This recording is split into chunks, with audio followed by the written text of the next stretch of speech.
reps to pros and everything in between. It's Southern Middle Tennessee Sports Today. Live from the Lee Company studio. With the Hall of Famer Mo Patton, here's Chris Yow. Good Monday afternoon.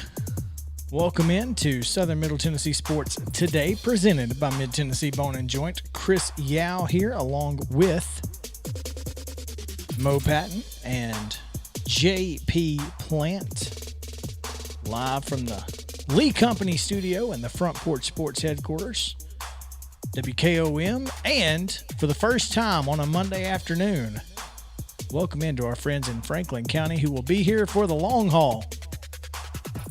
Excited to have you guys with us. Tune in every single weekday at 4 o'clock down in Franklin County on 94.5 The Eagle, WZYX, and of course right here in Columbia, WKOM 101.7 FM. Mo, good afternoon. How was the weekend? It was all right. It wasn't as active as yours. But, It was active. Mine was active. I know. Yeah. No, my weekend went pretty well. Got some stuff done around the house that needed doing, and got some work done on my vehicle that needed doing, and got down to Spring Hill for their football media day Saturday morning. So yeah, you did. You did get out and do some fun stuff. Yeah. See some folks. I did the same thing. Had to, came in late or early, depending on your definition of the word, Friday night, Saturday morning, to my mom's house. And my nieces were there. Well, the two nieces who don't live there apparently had heard some sort of noise and decided to lock the locks that can't be unlocked with keys. So I unlocked the door to get in, and it's not opening. Couldn't get in. And I'm like, what the heck is going on? I don't know. So I, couldn't figure it out. So I climbed through the kitchen window, which happened to be open. Fell and scraped my arm up pretty good because I had to jump off the counter, and I'm 35 years old. I'm not as nimble as I used to be. You don't realize that till you realize that. Yeah. till you fall and you scrape your arm. That's when you realize that maybe this isn't such a good idea anymore.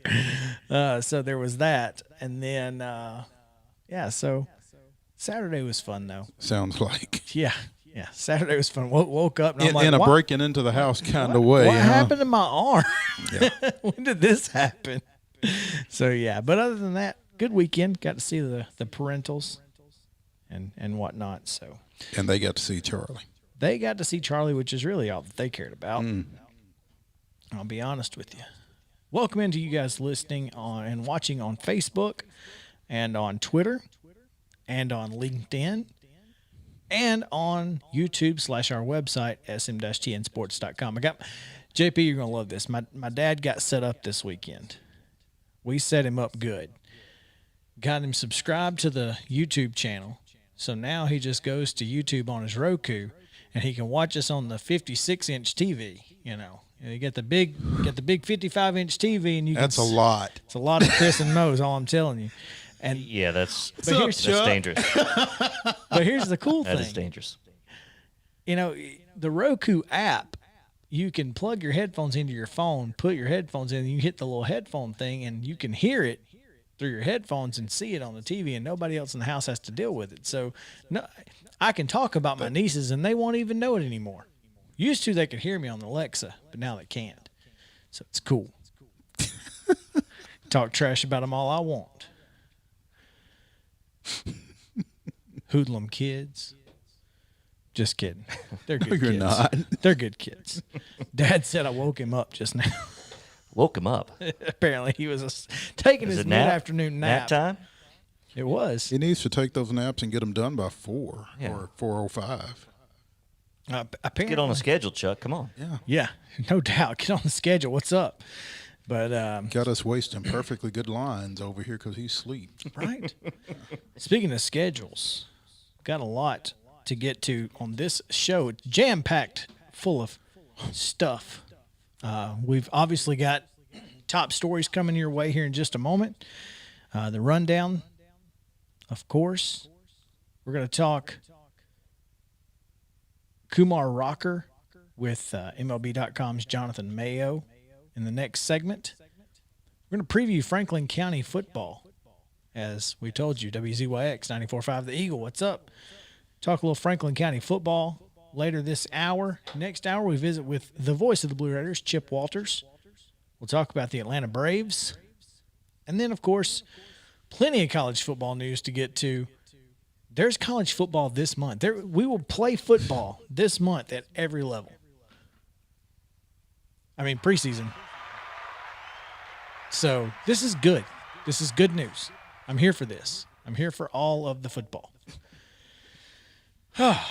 So let's get to our top stories. What do you say, Mo? All right. As we were show prepping, got a text from Summertown golf coach John Campbell. The Lady Eagles, who are 3-time defending Class A state champions, lead the TGA, I assume that's Tennessee Golf Association, High School Invitational by 6 strokes over second-place Providence Christian through day 1. The tournament finishes up tomorrow over at Three Rivers Golf Club in Knoxville.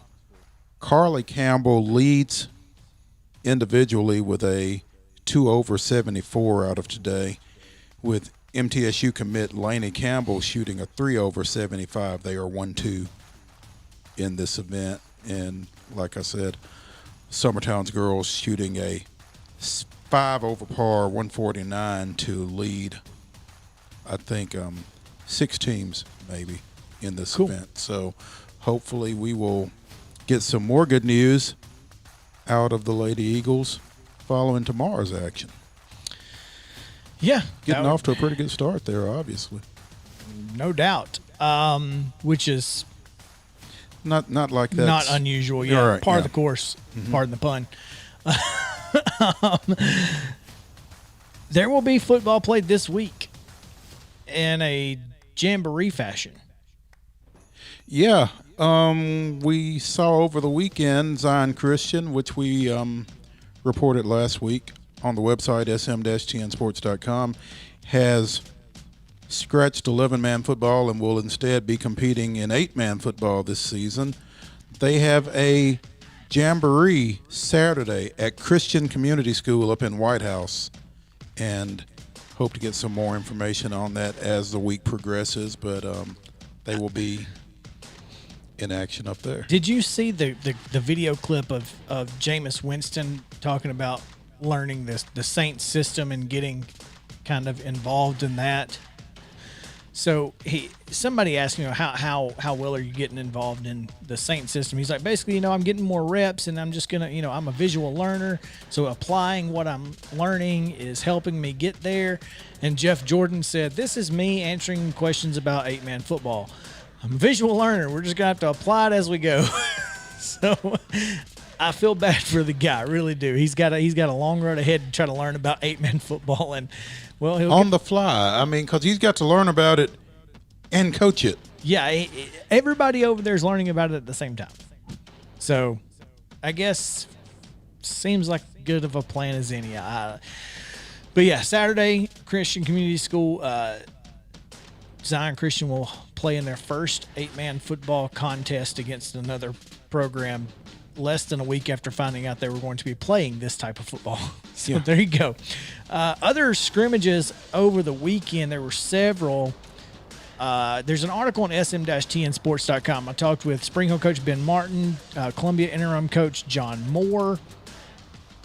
Talked with Kit Hartsfield down at Mount Pleasant and with Nick Patterson over at Richland. Talked about their scrimmages from the weekend and how things went for them. So go check that out. Don't really have a lot of time to get into it right now, but if you want to see that story, it is on sm-tnsports.com.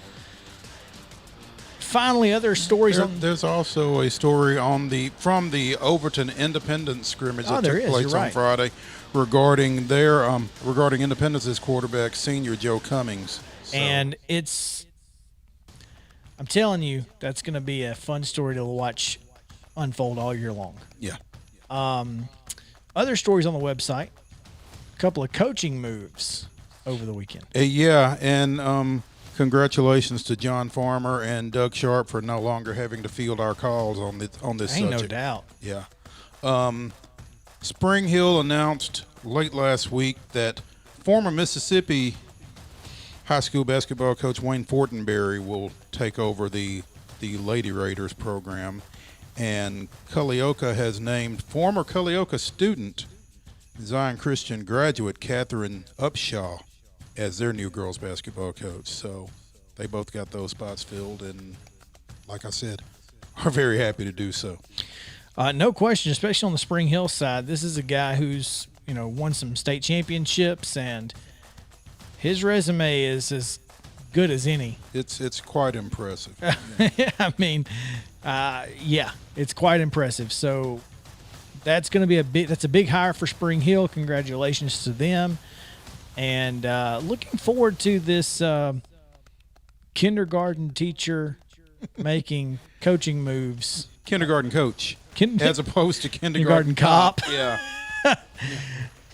I guess I'll just have to get over the fact that she went to Maryville, and I'll just have to deal with it.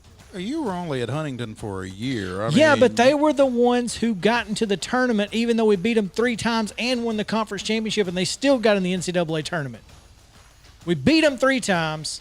That sounds like a pretty flawed system there. Yeah. Because their South region record or whatever was ranked, they were ranked higher than us in the South region. But your beef isn't with them. Well, it's the selection committee. Yeah. Because they were, historically good. Whatever. Oh, hate Maryville. not that you. Not bitter at all. Yeah, exactly. No. Bitter party of one. Right. Your table is now available. And I will eat everything on there is going to be salty. Everything on the plate. He's bringing the salt and vinegar. No doubt. Great. Anyway. So, yeah, plenty of stuff on sm-tnsports.com from over the weekend. You were busy all weekend. I was busy today with trying to get those situated. So, plenty of stuff there. Don't miss it, sm-tnsports.com. Because we do it for you. We don't do this for us, although we enjoy it. We just, without you, it wouldn't be worth it for us either. Exactly. JP? Yes, It's about sir. that time. Let's do it. You ready? Let's go. This is the Rundown. The Monday Rundown is brought to you by Zion Christian Academy, providing a Christ-centered college prep education at an affordable cost. Call 931-388-5731 or visit zioneagles.org to schedule an appointment for a tour today. In baseball action on Friday, the Nationals defeated the Cubs 4-3. It was the Reds 6, the Mets 2. Milwaukee defeated host Atlanta 9-5. It was St. Louis 5, Minnesota 1. And the Rockies defeated the Padres 9-4. Tough outing for Ryan Weathers there. 8 earned runs, 3 home runs in 4 innings of work. Yeah. It was bound to happen eventually. In Saturday action, it was the Cubs 6, the Nationals 3, and if you can name 4 players from either of those 2 teams, I will be shocked. The Mets defeated the Reds 5-4 in 10 innings, and the Cardinals fell to the Twins 8-1, while the Braves defeated the Brewers 8-1. In Sunday action, it was the Nationals 6, the Cubs 5. The Reds defeated the Mets 7-1. It was St. Louis 7, Minnesota 3. And the Brewers edged Atlanta 2-1 with Josh Hader getting the save. 24 hours later, Josh Hader was diagnosed with COVID-19. Timing is everything.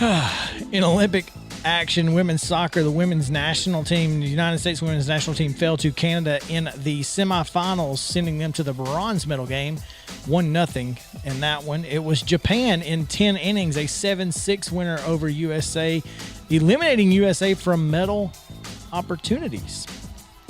Sure about that? That was a knockout game. So I'm not sure that's accurate. well, Because I think it's a double elim. It was a knockout game. That's all I know. I don't know what that means necessarily for the bronze, but they can't win the gold, unfortunately. In women's basketball action, Team USA 93, France 82. In today's baseball action, Philadelphia plays at Washington at 6 o'clock. That game will be shown on ESPN. Baltimore is at Yankee Stadium to take on the host Yankees at 6:05 on ESPN+. And in Olympic hoops action tonight, the men take on Spain at 11:40. The women, Australia, also at 11:40. I don't know if that's going to be on television or not, but if it is, you got to stay up late to watch it. That's going to do it for your Monday Rundown. Southern Middle Tennessee Sports Today, presented by Zion Christian Academy.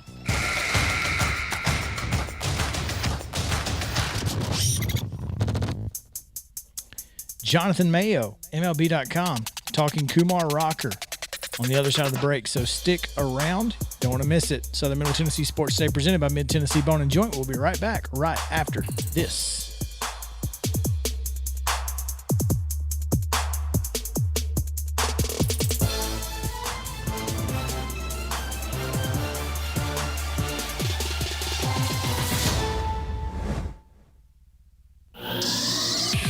Parks Motor Sales in Columbia has a large assortment of quality new and pre-owned cars, trucks, and SUVs, a trusted sales staff, and financing plans that fit any budget. Visit Parks once and you'll quickly discover why people all over Middle Tennessee have been buying vehicles there for more than 60 years. And factory-certified technicians can service and repair your vehicle as long as you own it. Go to parksmotorsales.com or stop by the lot at 919 Nashville Highway and take a test drive today.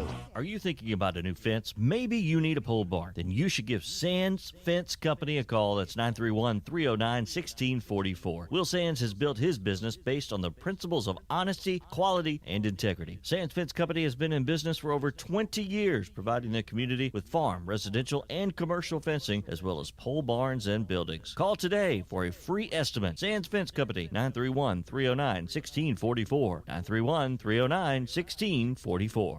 Hi, I'm Steve, the garbage man. Have you been hauling your own garbage to the convenience center? Are you tired of doing it? Does your work schedule keep you from hauling it off regularly?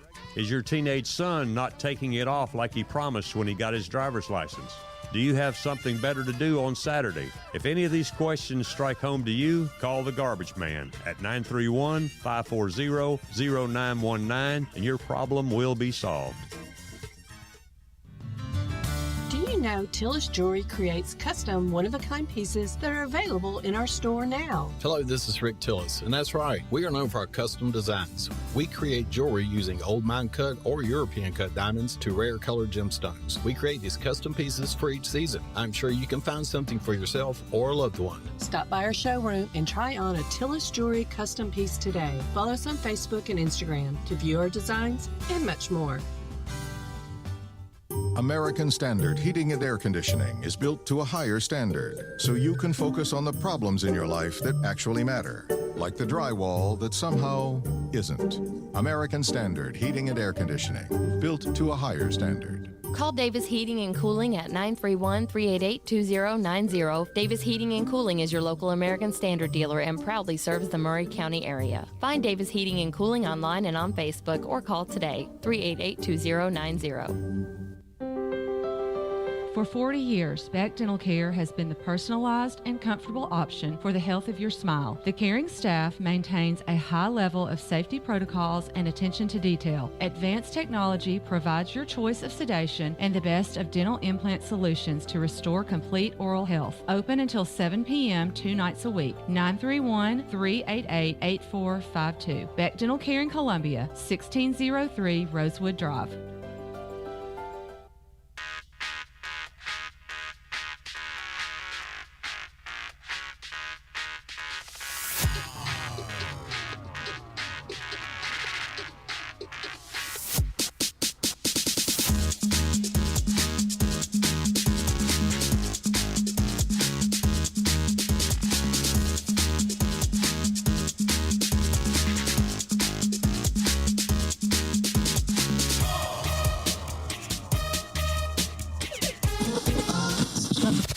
The sports talk show you've always wanted. It's Southern Middle Tennessee Sports Today. From preps to pros. Live from the Lee Company studio. With the Hall of Famer Mo Patton, here's Chris Yow. Welcome back into Southern Middle Tennessee Sports Today, presented by Mid-Tennessee Bone and Joint. Live from the Lee Company studio here, and happy to be with you as we approach the bottom of hour number 1 here of the show. It's going to continue to be very exciting throughout the rest of this show as we get set to continue our high school football coverage, our college football coverage. We'll talk more Braves, all of that in the next hour as well. First, however, we're going to get to some Major League Baseball, but it has nothing to do with the Atlanta Braves, which is probably a good thing because, well, we don't want to talk about that anyway. So now, joining us on the phone line is MLB.com's Jonathan Mayo.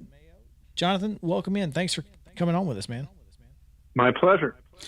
Jonathan, we spoke with you a few months earlier regarding a couple of pitchers from Vanderbilt, Jack Leiter and Kumar Rocker. Watched the Major League Baseball draft last month as Leiter went number 2 to Texas and Rocker went number 10 to the Mets. And, you know, obviously a lot of people were trying to figure out what it was that created the slide for Kumar, who had been considered a 1-1 guy coming out of last year.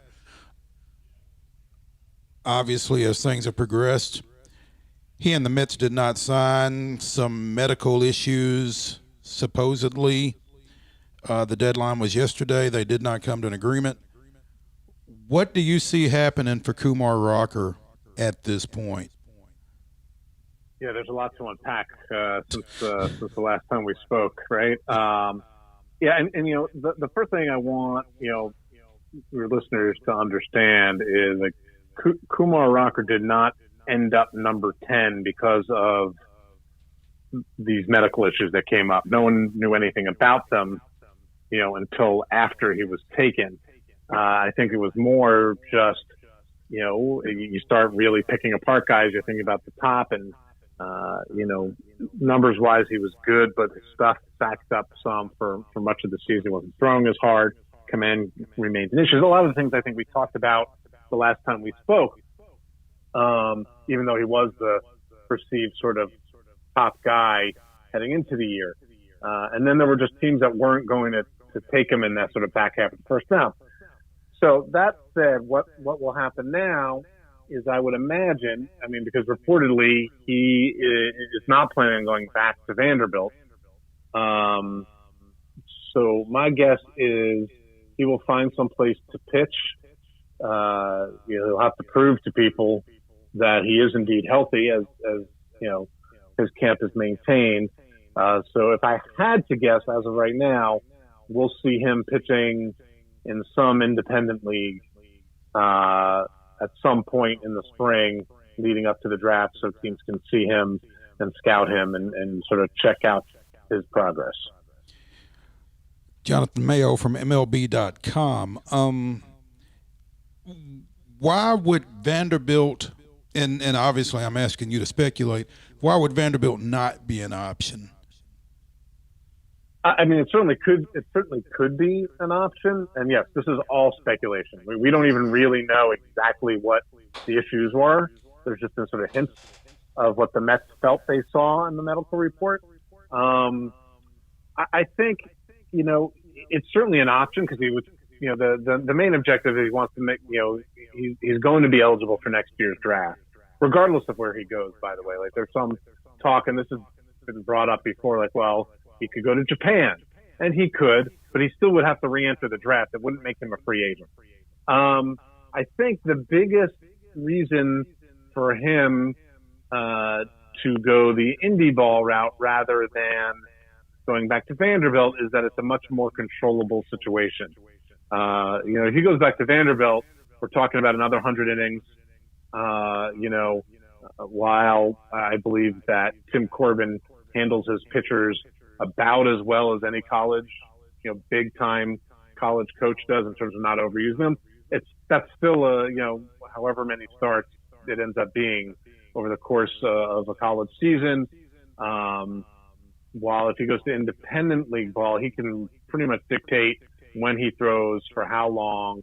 I don't think he'd go out and make 15 to 18 starts. The Savannah Bananas going to get Kumar Rocker, and it's going to be fantastic. I can't wait. Jonathan Mayo from MLB.com. Kumar opted not to participate in the pre-draft MRI program. I can't imagine that he did that knowingly, that knowing there was something, potentially going to hinder him in the draft. Oh no, I don't believe that for a second. I would have to check to be sure. I don't want to speak incorrectly, but it would not be surprising to me if his representation, Scott Boras Corporation, that's their general sort of modus operandi, that they do not participate in things like that. They do not share medical reports ahead of time, things of that nature. That's kind of always how they've done things. So that wasn't the kid was trying to be, was trying to hide something. It was just, that's the way they've tended to operate in the draft. That makes sense. Now, as you mentioned earlier, you said he's going to have to re-enter the draft. And I guess the unfortunate part is that if these two not being able to come to an agreement, it forces him to miss an entire year or signing bonus, or all of these things that Rocker could have seen had he been signed, obviously. Can the MLB or MLBPA somehow come up with a compromise to allow these players to not have to deal with this in the event that they can't come to an agreement with the team that drafts them? I think it's something that does need to be discussed, and I'm not 100% sure what the correct course of action should be. I mean, there is a collective bargaining. There's an agreement that needs to be collectively bargained coming up, and while there are other issues that tend to take center stage, the draft and the system that is in use, will invariably be discussed, and what they're able to do, I think, we'll have to wait and see. I do think that there should be some course of action that could be beneficial to both the team and the player if something like this come out. Now, listen, in a perfect world, you'd have access to the medical information ahead of time. I don't know if there can be a uniform thing for every player that's mandated. I don't know, but I do think that these things have come up from time to time. This isn't the first time. And I think it would be interesting if there'd be some sort of, the player could become a free agent and sign with somebody, but it's capped how much the player could sign for. So it doesn't become like an all-out bidding war, because if that were the case, then nobody would ever sign. You would just, hit a free market and hope for the best. And then on the flip side, the Mets, their draft kind of got blown up, and you can't use that bonus pool money. Maybe there could be a stipulation where they could use a certain amount of it towards another player. The one thing I do think the Mets did wrong, which is what a lot of teams do, and frankly the Mets have done in the past, is take a guy in day 3 as a bit of a backup plan, and they wouldn't have been able to put $6 million towards that player, but they could use the overage still. So they could have signed someone for like $1.2, $1.3 million, in the 11th to 20th round, but they didn't take anybody like that. Gotcha. Yeah. Jonathan, and we're speaking with Jonathan Mayo of MLB.com. One detail, I guess, that I've not really understood one way or the other, and when I asked this, I'm reflecting back to the 96-97 draft when R.A. Dickey was coming out of Tennessee and was drafted in the first round by Texas, and there was this Baseball America cover photo of the U.S. Olympic team and the way his arm was hanging, and Come to find out he's missing an elbow ligament, and Texas lowballs him really bad on the negotiations. Did the Mets come back with anything at all with Kumar, or did they just pull their offer off the table and say we're done negotiating completely? It sounds like it was more the latter, that they basically came back with a $0 offer. But I don't know that for sure. There's still some speculation. I think that's been reported that they were enough concerned with both the elbow and the shoulder for them to decide that they didn't want to go down that road. Now, at any price. Correct, at any price. Now, I don't know what behind the scenes thing may have been discussed. Kumar Rocker's representation does not exactly have a reputation for cutting deals.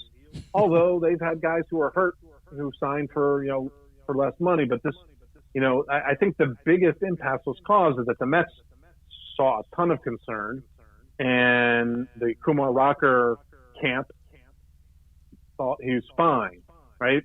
And so if you're looking at two completely sort of polar opposite truths there, you're not going to find some middle ground where if, say, they had offered up to 60% or whatever the previous offer, that there would have been an agreement. They could have offered that, and then Rocker and company could have said no, thank you. And perhaps from a PR standpoint, that's what the Mets should have done.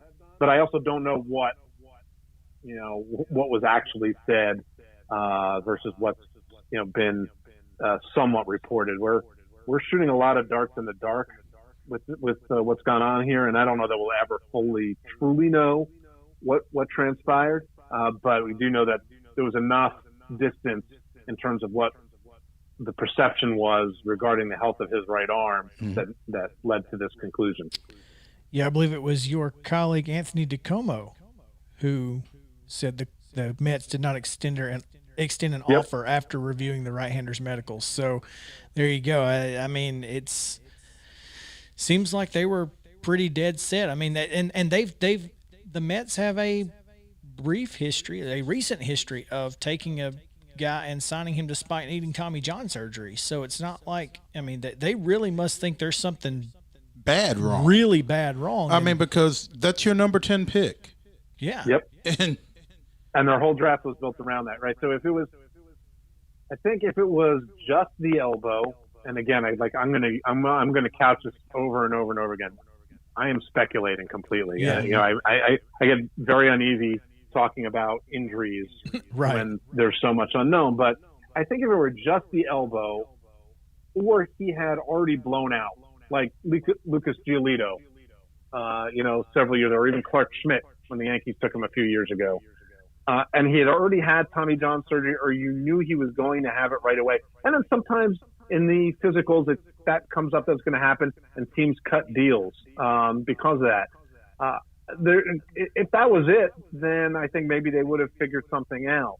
But I think the combination of the fact that perhaps it's not just the elbow, and when you have the shoulder involved, it gets much trickier. Because there isn't as much comfort level with the success rate in coming back from a shoulder problem that may or may not require surgery compared to Tommy John surgery. But also the fact that the other side there wasn't an agreement that this guy needs Tommy John surgery. And so that's where that impasse, became insurmountable in all likelihood. Well, there you go. Jonathan Mayo, MLB.com. Thanks so much for hanging out with us today. We really appreciate your insight, and we look forward to talking to you again soon, man. Always a pleasure. All right, we're going to get into some high school football here soon. 5 of Vanderbilt's other 6 draftees, Jack Leiter, C.J. Rodriguez, Luke Murphy, Hugh Fisher, Jason Gonzalez, all signed professional contracts. Dominic Keegan did not and will return to Vanderbilt, according to VanderbiltHustler.com. So interesting. This is wild. I mean, the guy pitched in the in the last college baseball game of the season, the guy pitched. And, Jonathan mentioned, and there was a lot of talk about him losing velo at times through the season and that kind of thing. And, that happens to a lot of guys. But it wasn't like 5 or 7 miles per hour. It was 3 to 4. It was going from 95 to 91. Well, and I guess, for a lot of hitters, that does make a difference. But well, it does, especially if you have if you don't have the control of someone like a Greg Maddux. Then 91's a lot different than 95 at the major league level. Yeah. But it's not like he was going to pitch at the major league level this year today, anyway. right? But, it's just and one thing that he did mention that I think is worth mentioning again is he went from 2 to 10 in the draft, and when somebody sits as a potential 1-1 for more than a year, they start picking you apart. Oh, yeah. And I think that everything. was everything. So it's tough. All right, that's going to do it for this segment. When we come back, Franklin County football. The other side of the break. Southern Middle Tennessee Sports Today, presented by Mid-Tennessee Bone and Joint. Back to the Lee Company studio right after this.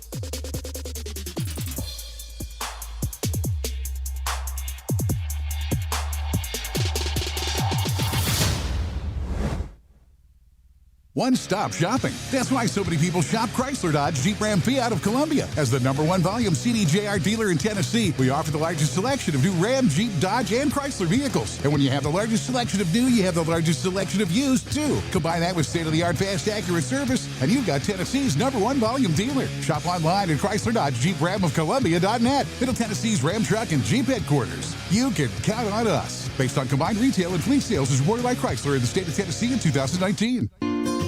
Hello, I'm Barbara Lincoln with Holland's Pharmacy. You may have heard our previous commercials about compression hosiery that we carry at Holland's Pharmacy. Well, we've recently expanded into a full line of knee braces, back, wrist, ankle, and other support wear. We will gladly help you get just the right fit for these items and, of course, special order items to ensure the proper fit. Come see us at Holland's Pharmacy, 1608 Hatcher Lane, or call us at 931-388-4233. 388-4233. If you come to Arby's from 2 to 5 p.m., you can get sliders for $1. For another $1, you can get a small drink or fries or a snack shake. And for the low price of another $1, you can round out this afternoon snack with warm cookies. It's really a meal at this point, but call it a snack. That way, you can come back for dinner. Arby's, we have the meat. Dollar price valid for small fries and drinks, snack shakes, and classic sliders. Available at participating locations for a limited time. Nice Traeger grill. Thanks, man. Hiller gave it to us for free when I bought my new HVAC unit. We also upgraded to a tankless water heater and got this free Yeti cooler. What a deal. This month, when you buy select new HVAC systems from Hiller, we'll give you a free Traeger grill. And you'll get a free Yeti cooler when you buy a new tankless water heater. Enjoy great upgrades for your home and some free backyard upgrades for your family. Visit happyhiller.com today. Call the Happy Face Truck today. Serving Murray County for 40 years, the Jewelers Bench has provided the highest quality jewelry at the very best prices. They work hard to make their customers happy, and it's paid off. Their customers keep going back. Quality jewelry, custom vintage and estate pieces, and professional jewelry and watch repairs. We offer jewelry loans up to $4,500, and we will buy your gold. The Jewelers Bench, still here, still the same. 808 Trotwood Avenue, Columbia. Terrence here at Shepherd Lumberyard, where we value you, the customer. We've been serving Columbia and surrounding areas since 1946. We're located in our new location at 103 Cemetery Avenue. Anything that has to do with building or remodeling, we're here to assist. When you shop local, you help shape the community. We are locally owned, family owned, and veteran owned. And by the way, God is in charge. You can reach us at 931-388-3612, and our website is shepherdlumberyard@yahoo.com.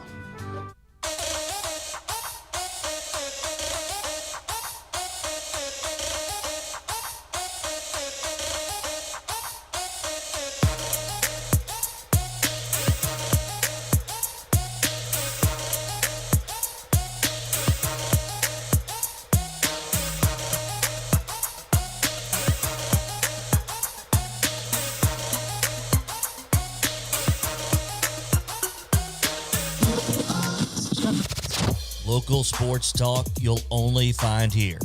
It's Southern Middle Tennessee Sports Today. Live from the Lee Company studio with the Hall of Famer Mo Patton, here's Chris Yow. Welcome back into Southern Middle Tennessee Sports Today, presented by Mid-Tennessee Bone and Joint. We are in the Lee Company studio, the Front Porch Sports headquarters of WKOM 101.7 FM and 94.5 The Eagle WZYX. We get to talk a little Franklin County football now, but first, before we get into this football talk, we have to tell you about our sponsor. And his name is Jason Egley.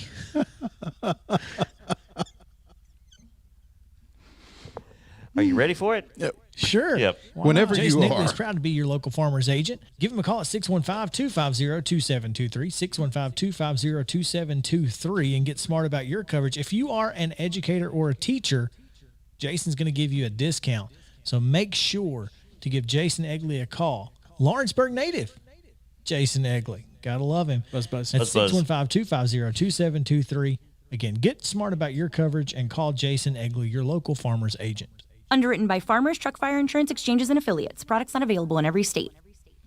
You ever light a bottle rocket and it doesn't It go doesn't off? yeah. And so you decide it's a dud. And then And then right as you step to take it out of the bottle, yeah. Okay. Such is life. Yeah. A bottle rocket. Is that what they call it? Bottle rocket? You're supposed to stick it in a bottle? Exactly. Oh, we just held them. Well, you're from Alabama, though. I didn't know there was a... Yeah. Okay, JP. Okay, JPP. Just stick it in the ground and see what happens. I don't know. Yeah. Let's talk a little Franklin County Rebels here as Justin Cunningham moves into season number 2 after going 2-8 last year, but would have qualified for the state playoffs had they been eligible. Yeah, because one of those wins was over Columbia Central. He's exactly right. So. And they were in that 3-way tie, but they were ineligible for the playoffs. They were supposed to be ineligible for this year's playoffs, but that is has been overturned. So they won their appeal, and they will be eligible for the state playoffs this year, which means the Rebels are looking to extend some success at whatever level that is. And got a chance to, I think. I mean, they've got I tell you, they've got 3 guys that opposing defenses are going to have to account for every Friday night. Got a couple of twins, Naziah and Nashawn Holman, both of whom qualified for the state 100 meters in the spring. Yeah, and I think that's speed kills. You can't coach speed. And when you've got 2 guys like that, and when you've got them on either side of the field, and they can score on any play, whether it's from 20 yards out or from 80 yards out. And so that really makes you uncomfortable, really makes you have to be sound tacklers and sound in your coverage and the whole 9 yards, because one mistake can cost you big. And then they've got a quarterback who is very similar, Keandre Johnson, who's a junior. He can throw it. He can break you down and get the edge and blow by you as well. So, I mean, they've got 3 guys, and I would imagine that Coach Cunningham and that coaching staff are going to take full advantage of them to the extent possible. Yeah, Johnson, coming back as a starter, just having some experience, being a sophomore, you don't expect him to be, polished. But now a returning starter. Started every game last year. Junior. You got a little experience under his belt, probably a little more confidence in his teammates and that sort of thing. And that's going to be huge for them. I think, I think this Franklin County team has the potential to be I don't want to say a spoiler, because I think they could potentially play for that 4th spot. Well, yeah, and that's the thing. In this Region 6-5A, you've got Page and Nolensville, as we talked earlier. You've got Columbia Central. And then you've got, Franklin County, Lincoln County, Spring Hill. And I think besides Page and Nolensville, I think all of those other 4 teams have some question marks, which could make that number 3 and that number 4 spot very much up in the air as you come down the stretch of the schedule. Franklin County opens against Coffee County. They've got Chattanooga Central. They play at Columbia Central week 3, Labor Day weekend. They go to Giles County. They are at home against Page and Grundy County back-to-back. Then they finish up at Lincoln County, at home against Spring Hill, at home against Warren County, and at Nolensville. So, it's going to be a season-long thing, one way or the other. I think they're going to have the ability to hang around and have a playoff berth in reach, throughout. Yeah, especially when obviously you play your last game of the season against Nolensville, and that's a tough one. I mean, this is a team that has moved up, to 5A as well, but you beat Columbia Central last year. If you're Franklin County, you got to go. I mean, there's no reason that we can't, be in this. That Lincoln County Franklin County game was a barn burn. Mm-hmm. I don't remember exactly what happened, but I know I want to say Franklin County was up, and then Lincoln County scored a bunch of points in the second half to win that one. I would say a lot of those points had a lot to do with Parker Webb at quarterback, who is not playing this year. And there you go. I mean, this is a chance for Franklin County to get into the playoffs and make some noise in this region. I don't see any reason why they can't. Yeah, I mean, again, there is enough question marks in, for lack of a better phrase, the bottom half of this region that if Franklin County can take advantage of some folks and some situations, again, they open region play up here at Columbia Central. They could very well come in here 2-0 and be looking to really build on some momentum right there. And you don't think there's a such thing as a must-win ball game in week 3, but for a team that's, trying to turn around a 2-8 team and got aspirations of postseason play, I think that's a big matchup. I think it's big for both teams. Mm-hmm. I think that sets the tone because it's the first region game of the year for both teams. Right. It's going to set the tone going forward. And, of course, as we all know, John Moore here at Columbia Central, will have had 39 days to prepare for his first week 1 game and just 14 more for that week 3 game. So it's not like he's 53 days is not a long time to prepare for a team that beat your team last year. Yeah. So this and they've have to have gotten better just based on the experience factor, like I said, of Johnson and the Twins. The Twins, all you got to do is jet sweep it, and which I guess you can block it. If you're going to run the jet sweep against John Moore, considering the history of the word jet sweep and John Moore. Yeah, But still, I'm just when you talk about experience, though, I think as much as anything, the experience is going to show up from year 1 to year 2 for Justin Cunningham. There's that, Cunningham. I don't know where he was prior, but is this his first head coaching job? I believe this is his first head coaching job. And I think he was an assistant at one of the Murfreesboro schools, but I'm not entirely sure. But gotcha. A big get for him. I'm sorry? He was at Rockville Gotcha. in their opening season. Okay, so he was over there with Ricky Rice then. Yeah, he spent the opening season at Rockville and then went to Franklin County. Okay. So got his first ever coaching win at Franklin County after spending a year at Rockville. Gotcha. Okay.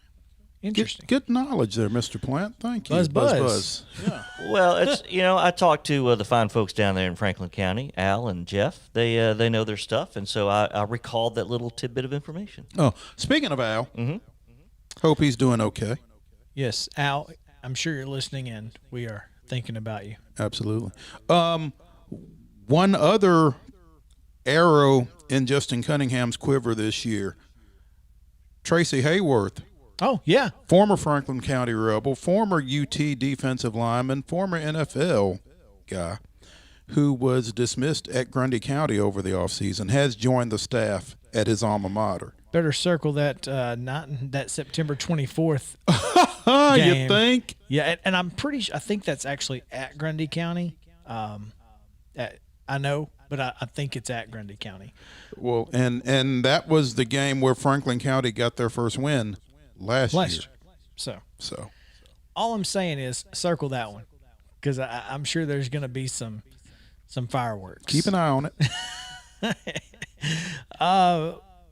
This is a team that if I'm betting, I think they're going to be number 4 in that region. No worse than 4th in that region. Well, if you're betting on high school football, we need to get you help. But there's that. All right, that's going to do it for this segment. We are going to talk to Chip Walters.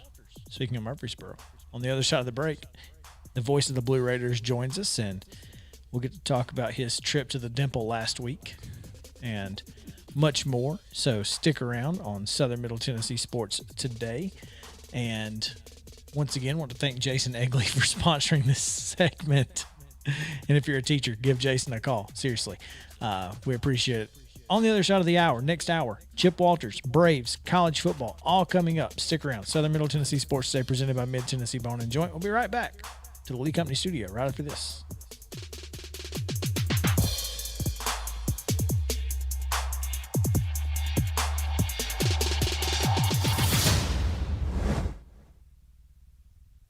Summer is the season of fun. Here are some tips to make sure you enjoy yours. Tip number 1, lawn darts still aren't a good idea. Ouch, these things should be illegal.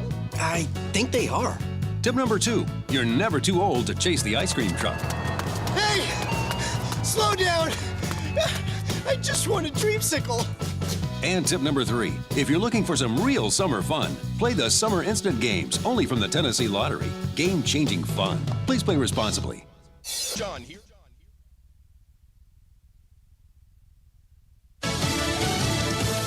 COVID-19 is not done with us. Lisa Brady, Fox News. That from the CDC director, Dr. Rochelle Walensky, who says the current surge has hit about 72,000 cases per day, worse than last summer's peak, with over 6,000 hospital admissions per day on average. But she says it continues to be a pandemic of the unvaccinated. Our vaccines are working to prevent severe illness, hospitalization, and death.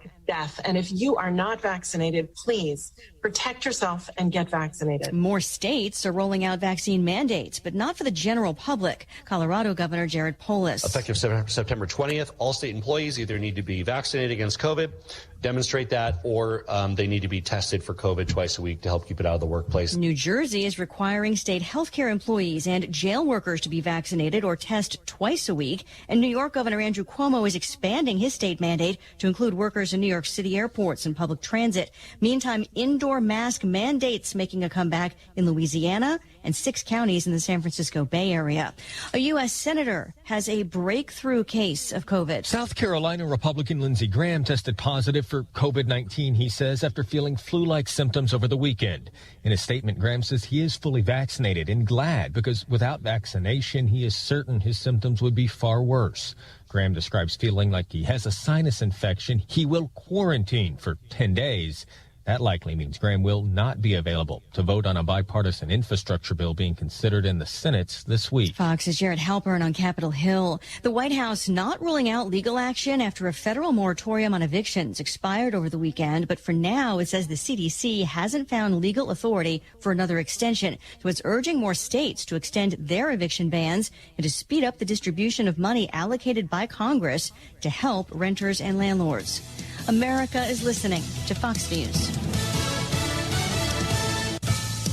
A murder. When hiring gets hard, you need Indeed, the job site that makes hiring incredibly simple. Just attract, interview, and hire. With Indeed, you can do all of your hiring in one place, even interviewing. Don't just hope your perfect candidate will find you. Indeed's hiring tools help you cut through the noise to hire faster and smarter. Indeed Instant Match provides a list of quality candidates whose resumes are on Indeed the moment you post a sponsored job. Get started right now with a $75 sponsored job credit to upgrade your job post at Indeed.com/Fox. Indeed.com/Fox. Products. Offer valid through September 30th. Terms and conditions apply. Trial begins in North Dakota years after the workplace killing of 4 people. It was one of the most gruesome mass killings in state history, where 4 workers at a property management firm near Bismarck, North Dakota, were either shot or slashed in 2019, with jury selection this week for 47-year-old Chad Isaac, whose trailer home is managed by the business police say he targeted. Investigators say that evidence against Isaac is overwhelming, including clothing, weapons, and surveillance footage, though no motive has ever been offered. Isaac faces 4 counts of murder and other charges and life in prison if convicted. Fox's Jeff Manasso. A manhunt continues in New York City after 10 people were shot and injured over the weekend outside a laundromat in Queens, including 3 known gang members. So police think it was gang related. Police are still searching for the 2 shooters who had getaway mopeds driven by 2 accomplices. Overall, the NYPD says there were 19 shootings in the city over the weekend, and there have been over 800 so far this year. What a difference a pandemic makes at the box office. I believe that the legend is real. Jungle Cruise sailed to the top of the box office over the weekend with a domestic take of $34.2 million. It was the biggest family film since the pandemic began. It grabbed $27.6 million overseas to take in $91.8 million globally. However, this figure is still relatively low, considering a budget of $200 million plus $100 million in marketing. But this is a post-COVID world, and executives are happy with the numbers that would have been considered a box office bomb pre-COVID. The Green Knight came in second with $6.78 million, and Old pulled in $6.76 million. Behind it, Disney's Black Widow placed 4th. Michelle Polino, Fox News. A mixed finish on Wall Street. The Dow drops 97 points, but the NASDAQ ends higher, up 8 points. And Lisa Brady, Fox News.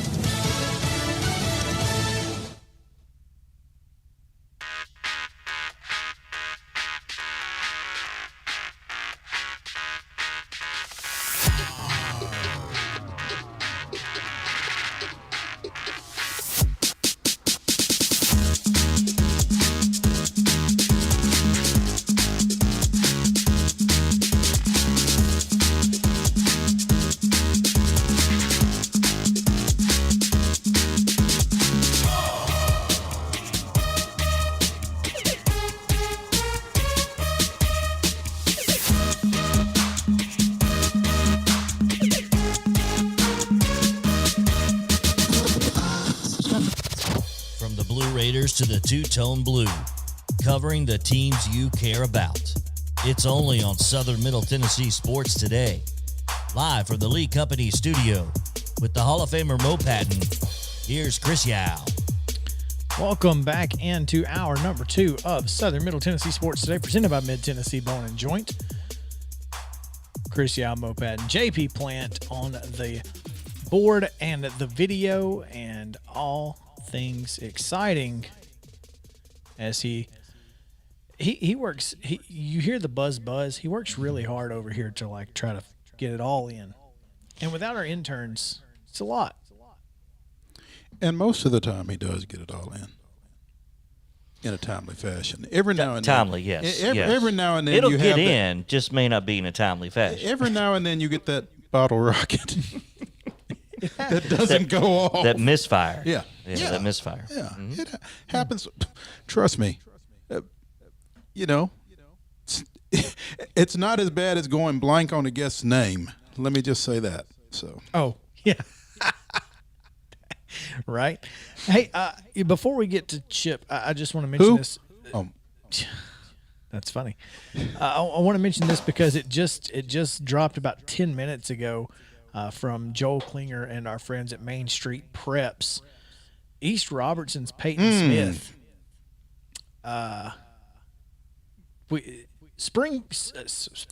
Summertown did not get to see the East Robertson Ace this year. Did not pitch until the state finals. Didn't pitch until the state finals, but Peyton Smith, who was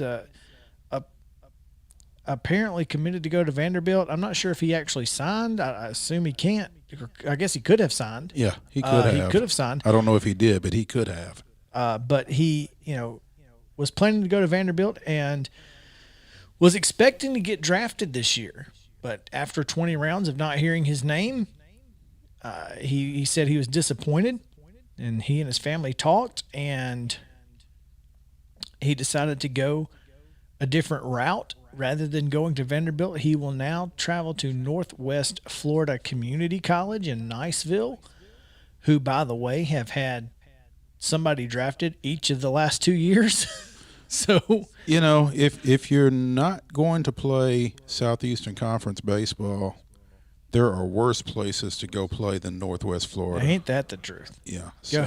Go down there, enjoy the beach a little while, play some baseball, and get drafted and make your money, son. It's interesting to me, though, that he committed to / signed with Vanderbilt, and then was disappointed that he didn't get drafted, because a lot of times what happens is the feeling is MLB teams after a certain point can't buy those kids out of that Vanderbilt scholarship. So here's the thing, and this is I don't have the story in front of me as apparently you do. But essentially, if he'd gone to Vanderbilt, he wouldn't be eligible for the draft till 2024. Exactly, yeah. He can't be drafted until his junior year if he goes. Right. He can be drafted next year. 22 and 23, he's available. Yeah. So. He said, quote, from the beginning, Vanderbilt was my dream school and everything, but that's not my end goal. His end goal is to play professional baseball, and to achieve those steps the way I want to, this is the best opportunity for me. So he feels like he's draftable in the next 2 years. Okay, so here's my question then. Why did he sign with Vanderbilt to start with? Maybe last year he didn't feel like he was draftable. Perhaps he got better and says, now I think I'm draftable. And it's interesting. It always is, you know. And I hope it works out for him. No doubt. But I'll tell you what, East Robertson to Vanderbilt has certainly been a bit of a pipeline here of late. One of the guys that you mentioned in the first hour of the show among the Vanderbilt signees, the Vanderbilt kids that were drafted in last month's MLB draft was Luke Murphy, who is a former East Robertson standout as well. Yep. So there you go. Interesting. Yeah, it certainly is. All right, now, why don't we move on and talk to our friend Chip Walters, who spent some time here in Columbia over the last week. Welcome into the show. How are you? I'm doing fine. It's been Monday all day long. So, but you're telling us. Yeah. Well, we had a good time. We had a couple of absentees last Wednesday. Well, we were absent. We were there in spirit, Chip. We were there in spirit, but we had some other pressing. Yeah, other pressing. I don't want to say more pressing, but we had other pressing issues that prevented our appearance at the Blue Raider Blitz at Puckett's on the Square. But we figured a good time was had by all. How did that go? It went well. Had a nice crowd there. I'm sure there were a good number of folks who came specifically for that, and those who just happened to be there for lunch, they lucked out. They got dinner and a show. So, but it was good. Saw some old friends, saw some even older friends, and and I'm sure they appreciate you pointing that out. But it was a good deal, and we had a good time the following day, or that night in Smyrna, as a matter of fact, and then the next night in Murfreesboro. But wrapped it all up, and had it was really good. A lot of, when you talk about grassroots, getting out and meeting folks and kissing babies and all that. And Coach Stock was at each of the 7 stops, Chris Massaro at all the 7 stops. And then you had, different mixture of other coaches. Nick McDevitt was at most every stop. Coach Ensel was in Murfreesboro. He had been out of town at an AAU event. Wait a minute. You're telling me Rick Ensel was out recruiting? I find that hard to believe. Possible. Yeah.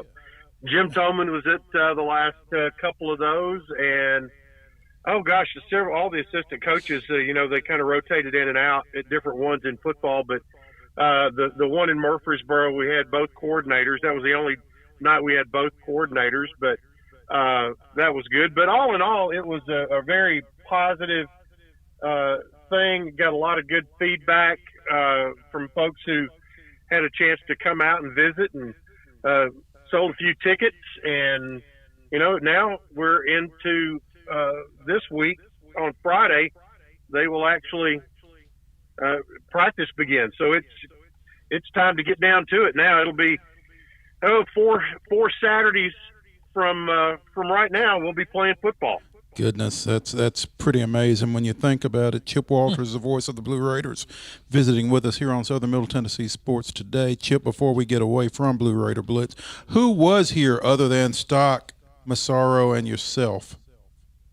Well, let's see. I'm trying to think who else was there.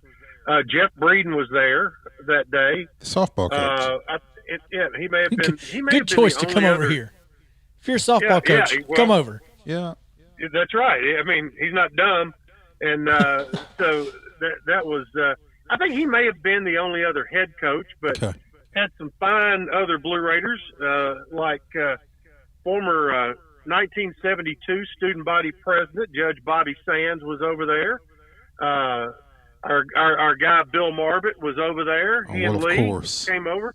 Matter of fact, we pulled up and parked about the same time, so I had a chance to visit with Marbett, and there will I even had some relatives show up. There will be a Marbett on campus this year.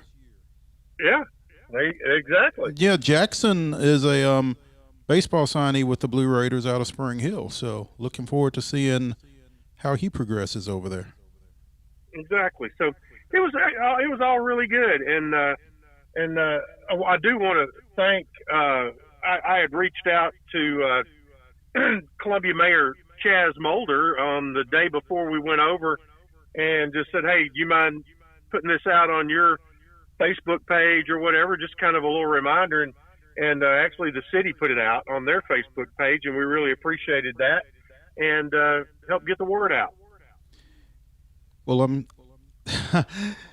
Chaz has been putting out quite a bit on his Facebook page of late, and that was one of the happier things he put out last week, because trust me when I tell you, this West 7th scene that we are looking at as we speak, he's not very happy with it. No, I have read that, so and I understand. Yeah. It was you sent me a text and said something to the effect of, coming down west. Did you come take a tour? No, somebody else asked me if I took a tour of West 7th, and I said yes, very slowly. So that's the best way to do it. Yeah, it is.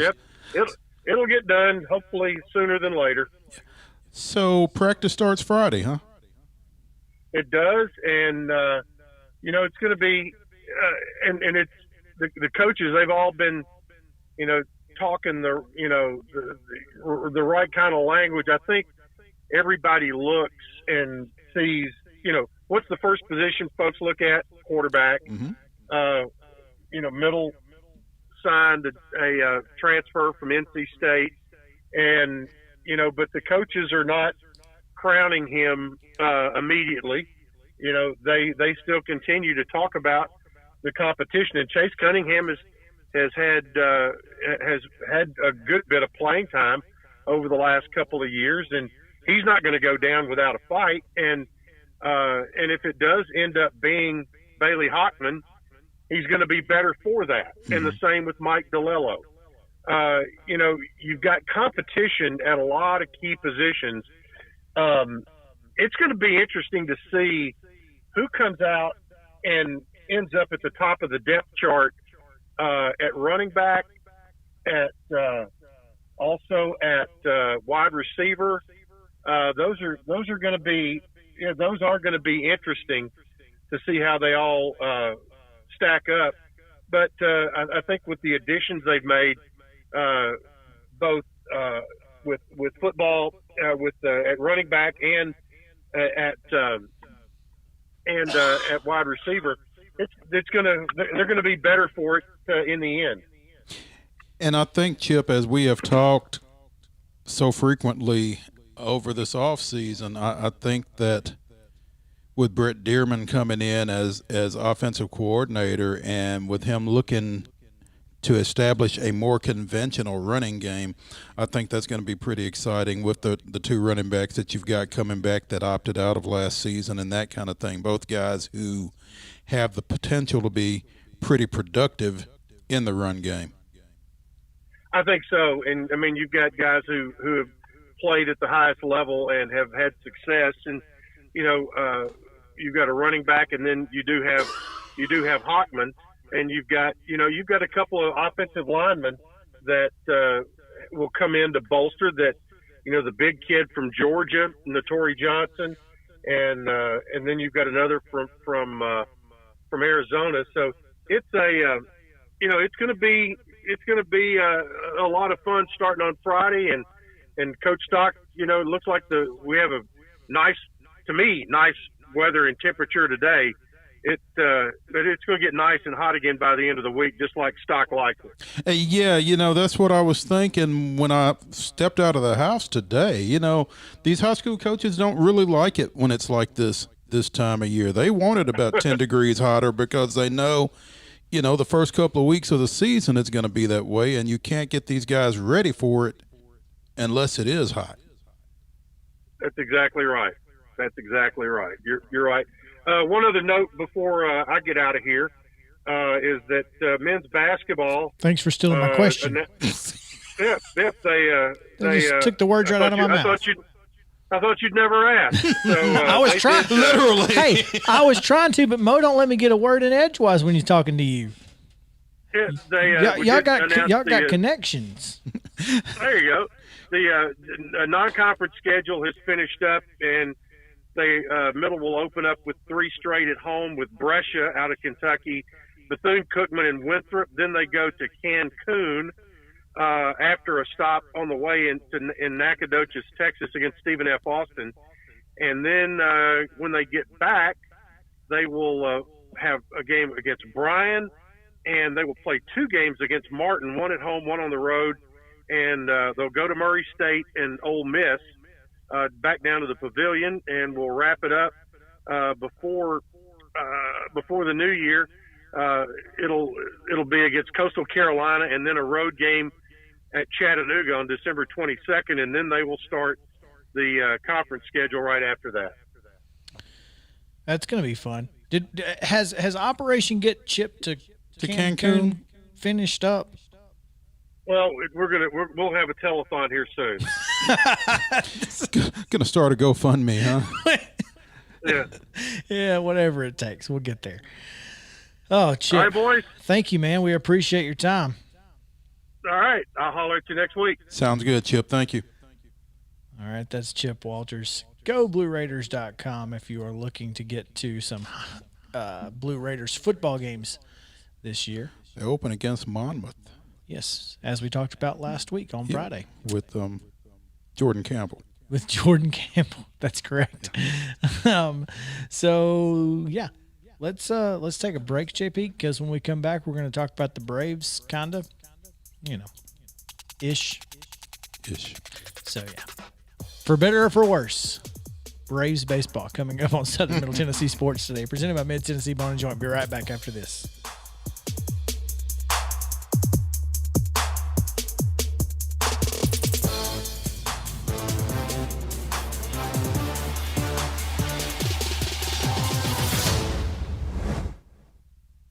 One-stop shopping. That's why so many people shop Chrysler, Dodge, Jeep, Ram, Fiat of Columbia. As the #1 volume CDJR dealer in Tennessee, we offer the largest selection of new Ram, Jeep, Dodge, and Chrysler vehicles. And when you have the largest selection of new, you have the largest selection of used, too. Combine that with state-of-the-art, fast, accurate service, and you've got Tennessee's #1 volume dealer. Shop online at Chrysler, Dodge, Jeep, Ram of Columbia.net. Middle Tennessee's Ram Truck and Jeep headquarters. You can count on us. Based on combined retail and fleet sales as reported by Chrysler in the state of Tennessee in 2019.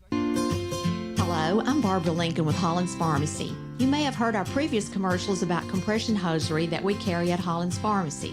Well, we've recently expanded into a full line of knee braces, back, wrist, ankle, and other support wear. We will gladly help you get just the right fit for these items and, of course, special order items to ensure the proper fit. Come see us at Holland's Pharmacy, 1608 Hatcher Lane, or call us at 931-388-4233. 388-4233. If you come to Arby's from 2 to 5 p.m., you can get sliders for $1. For another $1, you can get a small drink or fries or a snack shake. And for the low price of another $1, you can round out this afternoon snack with warm cookies. It's really a meal at this point, but call it a snack. That way, you can come back for dinner. Arby's, we have the meats. Dollar price valid for small fries and drinks, snack shakes, and classic sliders. Available at participating locations for a limited time. Nice Traeger grill. Thanks, man. Hiller gave it to us for free when I bought my new HVAC unit. We also upgraded to a tankless water heater and got this free Yeti cooler. What a deal. This month, when you buy select new HVAC systems from Hiller, we'll give you a free Traeger grill. And you'll get a free Yeti cooler when you buy a new tankless water heater. Enjoy great upgrades for your home and some free backyard upgrades for your family. Visit happyhiller.com today. Call the Happy Face Truck today.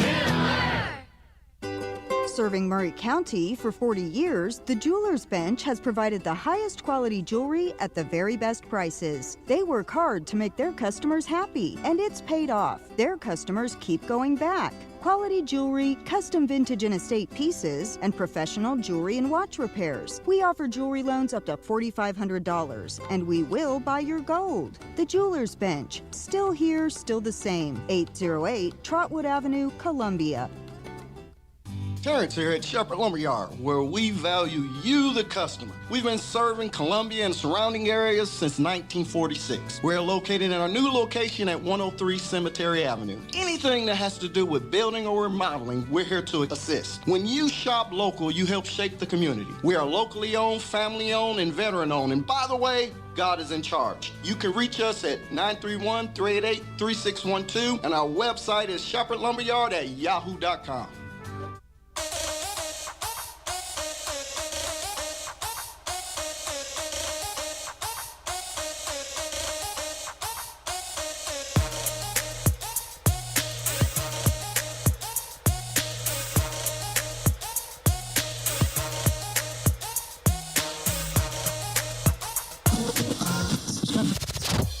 When the Braves play, Chris and Mo are talking about it. Yeah, that's trash can juice. Speak for yourself. For better or worse, on Southern Middle Tennessee Sports Today. Back to the Lee Company studio. Yep, they're fans too. Here's Chris and Mo. Welcome back in to Southern Middle Tennessee Sports Today, presented by Mid-Tennessee Bone and Joint. We are in the Lee Company studio, coming to you from the Front Porch Sports headquarters, WKOM 1017 FM and WZYX 94.5 The Eagle. Welcome in on a Monday down there in Franklin County. Again, we will be on 5 days a week, 4.5 if you want to get technical. But we're on every day. We're on every day. Just tune in at 4. If we go off, we go off. It's not like it'd be the first time. It's not going to be the first time. Probably won't be the last. So appreciate you guys listening in down there. And since you are listening, I want to send a shout out to Huntland's Ashton Danley, 2023 pitcher, headed to Florida State, named the most valuable player of the All-American Futures game. The Premier Girls Fast Pitch All-American Futures game was played over the weekend, where the sophomores played the juniors, and the juniors got beat 6-3, much in part thanks to Ashton Danley. She had an RBI double and pitched 2 scoreless. So, well done to Huntland's Ashton Danley. So she's going to be a Seminole, huh? For now. I mean, that's not to say that she won't be, but not to necessarily say she will either, because she's just a sophomore. So, hey, I've got a friend whose daughter played her high school softball in Georgia and committed to North Carolina before her freshman year, and is actually there now. So, I mean, it happens. Oh, no. In softball, if you haven't committed It's by your kind of freshman that, year, you're kind of an old maid. yeah, it's tough because I mean, when you've got commitments happening so early, you got to do it before spots get taken. Yeah, and that was what he and I talked about a lot through that process. It's almost like if you're a junior and you're not committed, then you're not playing college softball. I mean, feels if you like. are, you're going to be playing, a much lower level or JUCO. Mm-hmm. You're not going to be playing major college softball. I mean, it's like the KB Sides from Alabama. When I watched her, I watched her start as a as an 8th grader at Summerton Christian, and she had already, committed to Patrick Murphy in Alabama. So, and now she's headed to Arkansas as a grad transfer. She said she drove out there. She drove out there on a Friday to go take a visit, and the head coach and the assistant coach were in Colorado recruiting, and drove all the way back just to meet with her. Drove back? Drove back from Colorado. Well, it's the softball program. They're not getting the planes. So there you go. Can't be taking Sam Pittman's plane. Kidding me? No. But Ashton Danley, Tennessee Mojo 2023. I guess she plays with Malia. I guess so, because Ashton will be a rising junior. Okay. And Malia's a rising senior, so yeah. They probably play, if they play 18U, 16U, however that works. You'd know better than I would. Yeah. I mean, you can play with one person ahead of you, depending. Anyway, just thought that was interesting. It is. Way to go. Congratulations to her, yeah. I'll be interested to see if she pitches or if she hits or if she does both at the collegiate level. It is interesting because, that does happen sometimes. Pitchers hit in college, but for the most part, the DP takes that away because you're, just like in pro ball, you're trying to work on your pitching, not your hitting, while you're at practice. Yeah. So well, she might be another one of those hashtag pitchers who rake. Pitchers who rake. There you go. Diana Rossini posted on Twitter a little while ago from ESPN. She is an NFL reporter and former George Mason soccer player. And Teresa Walker liked this tweet, and I wanted to just give you guys this, see what you think. A cute little girl just walked by me and said good morning to you 39 minutes ago. She said, well, it's a little later than that, honey. She said, you can start your day anytime you want.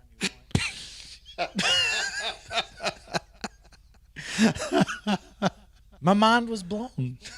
That's it's pretty solid. Out of the mouths of babes, huh? Right? That's kind of what I'm thinking. I'm like, okay. It's morning to her. Exactly. That's all that matters. That's kind of the caveat to it's 5 o'clock somewhere, right? Yeah. Right. There you go. Okay. Oh, anyway, I just thought that was funny. Wanted to blow your minds the way mine was because it was crazy.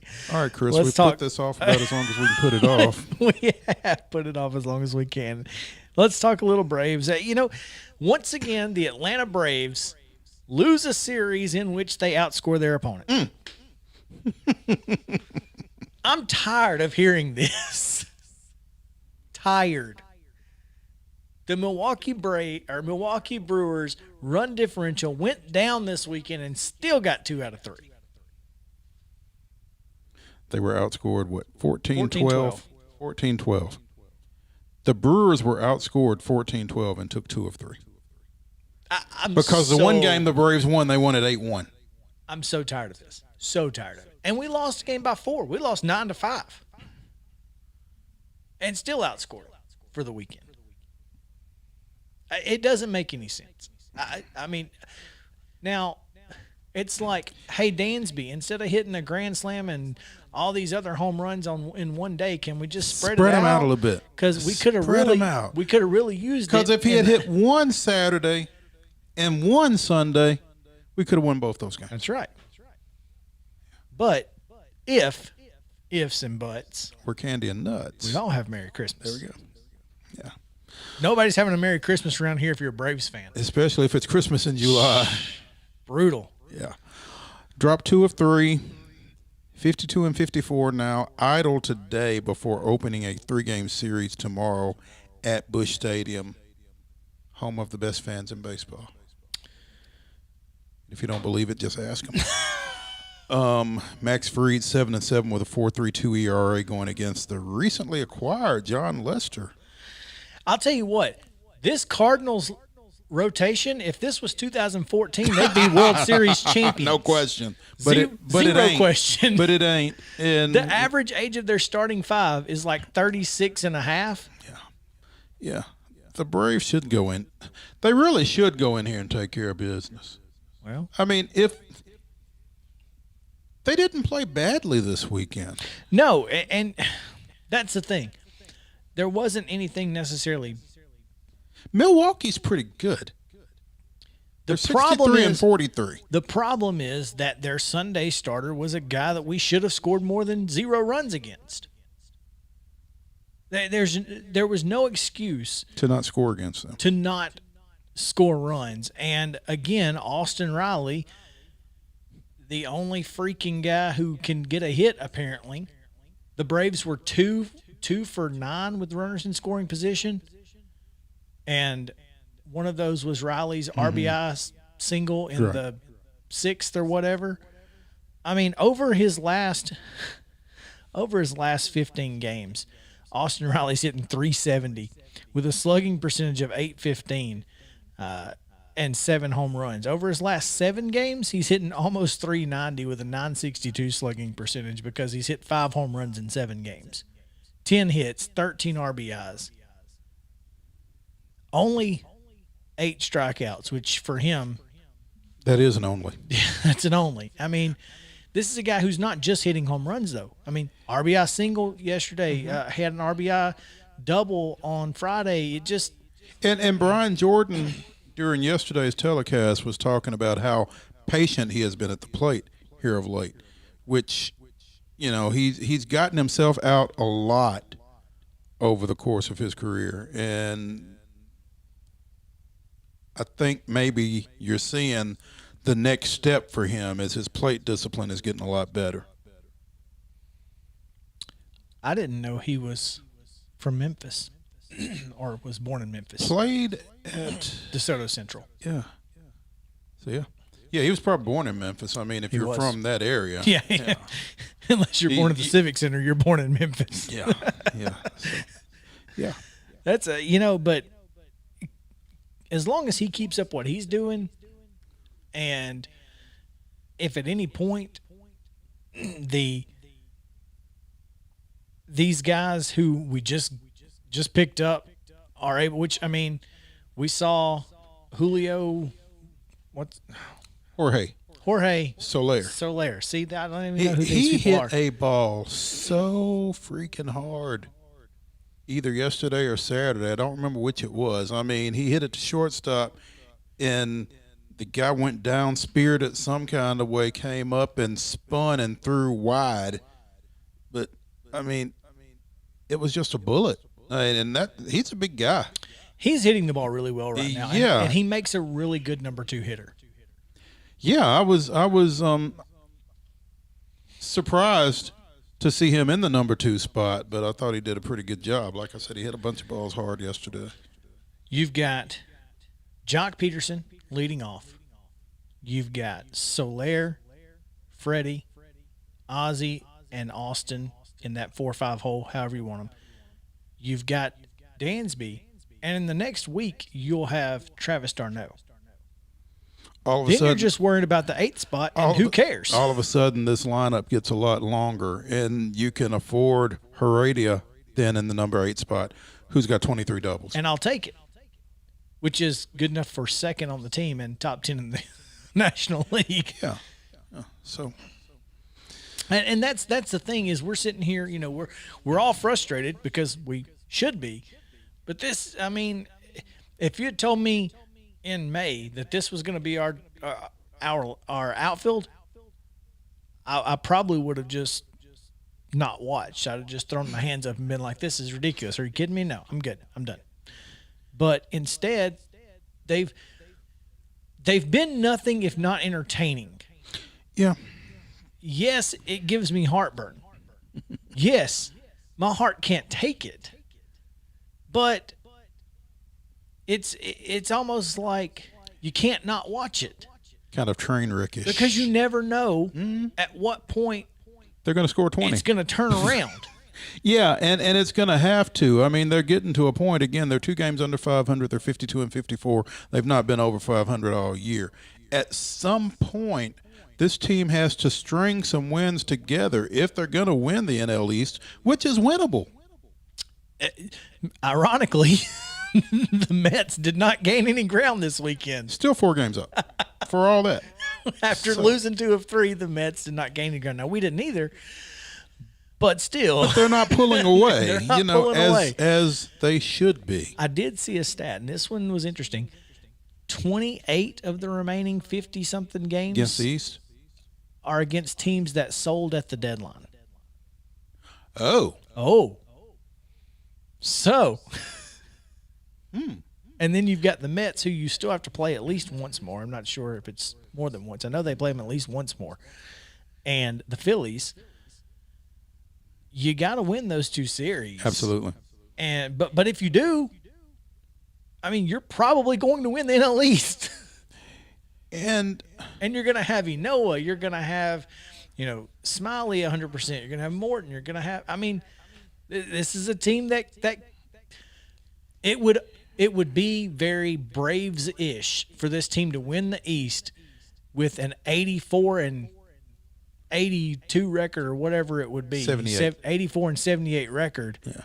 He doesn't do math. And win them and go to the World Series.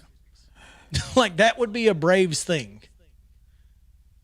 And a faint tip of the hat to Alex Anthopoulos, who did go out and get, he got Jock Peterson early last week, but he did go out and get Eddie Rosario. Which, I mean, the bench is the bench and the bullpen are the 2 biggest issues on this team. And he addressed them both because he got Rosario, he got Soler, he got Richard Rodriguez from Pittsburgh. Sorry, not the offensive coordinator at La Monroe. The other Rich who threw a couple of scoreless innings over the weekend, 2 scoreless 8s in the Saturday and Sunday games. I'll take them. Yeah. Oh, anybody that can throw up zeros coming out of that bullpen is aces in my book. I mean, because we see it so seldom. If we're a 7, 8, 9 of Jackson, Rodriguez, Smith, which that's not bad. Yeah. You just got to get 6 out of the starter and score some runs early. Yeah. That's the issue, is scoring runs. Yeah, it is. Except when it's not. Then it's really not.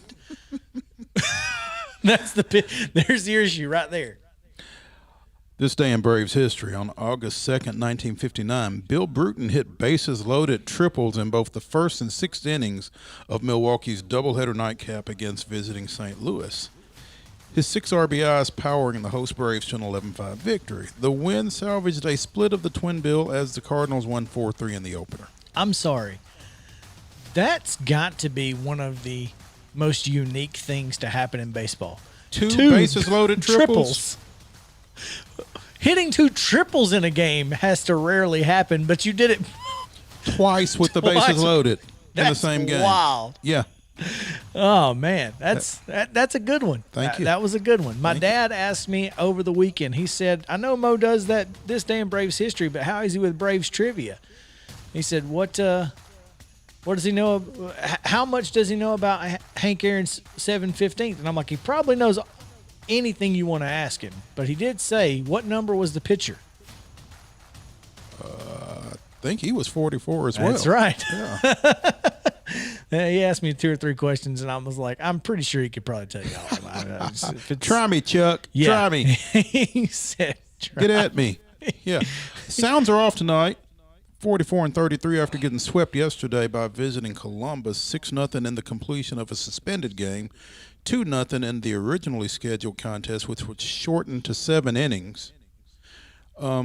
Series ended tied 3-3. They resume play tomorrow at First Horizon Park against visiting Toledo. And that'll be a 7-game series because they've got a doubleheader on Wednesday from a game that was postponed in May. There you go.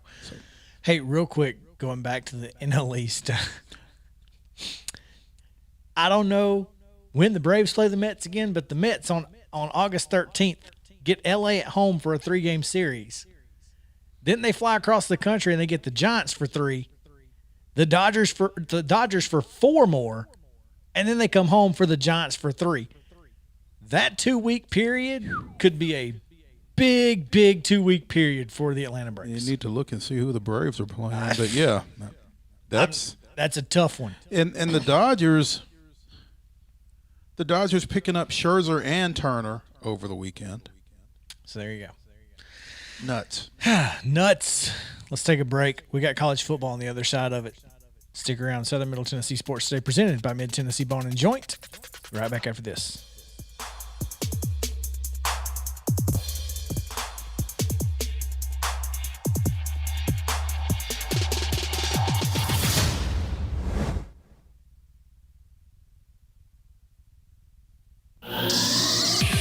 Parks Motor Sales in Columbia has a large assortment of quality new and pre-owned cars, trucks, and SUVs, a trusted sales staff, and financing plans that fit any budget. Visit Parks once and you'll quickly discover why people all over Middle Tennessee have been buying vehicles there for more than 60 years. And factory-certified technicians can service and repair your vehicle as long as you own it. Go to parksmotorsales.com or stop by the lot at 919 Nashville Highway and take a test drive today. Are you thinking about a new fence? Maybe you need a pole barn. Then you should give Sands Fence Company a call. That's 931-309-1644. Will Sands has built his business based on the principles of honesty, quality, and integrity. Sands Fence Company has been in business for over 20 years, providing the community with farm, residential, and commercial fencing, as well as pole barns and buildings. Call today for a free estimate. Sands Fence Company, 931-309-1644. 931-309-1644.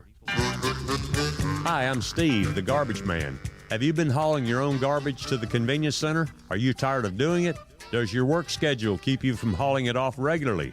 Is your teenage son not taking it off like he promised when he got his driver's license? Do you have something better to do on Saturday? If any of these questions strike home to you, call the garbage man at 931-540-0919 and your problem will be solved. Do you know Tillis Jewelry creates custom one-of-a-kind pieces that are available in our store now? Hello, this is Rick Tillis, and that's right. We are known for our custom designs. We create jewelry using old mine cut or European cut diamonds to rare colored gemstones. We create these custom pieces for each season. I'm sure you can find something for yourself or a loved one. Stop by our showroom and try on a Tillis Jewelry custom piece today. Follow us on Facebook and Instagram to view our designs and much more. American Standard Heating and Air Conditioning is built to a higher standard, so you can focus on the problems in your life that actually matter, like the drywall that somehow isn't. American Standard Heating and Air Conditioning, built to a higher standard. Call Davis Heating and Cooling at 931-388-2090. Davis Heating and Cooling is your local American Standard dealer and proudly serves the Murray County area. Find Davis Heating and Cooling online and on Facebook or call today, 388-2090. For 40 years, Beck Dental Care has been the personalized and comfortable option for the health of your smile. The caring staff maintains a high level of safety protocols and attention to detail. Advanced technology provides your choice of sedation and the best of dental implant solutions to restore complete oral health. Open until 7 p.m. 2 nights a week. 931-388-8452. Beck Dental Care in Columbia, 1603 Rosewood Drive.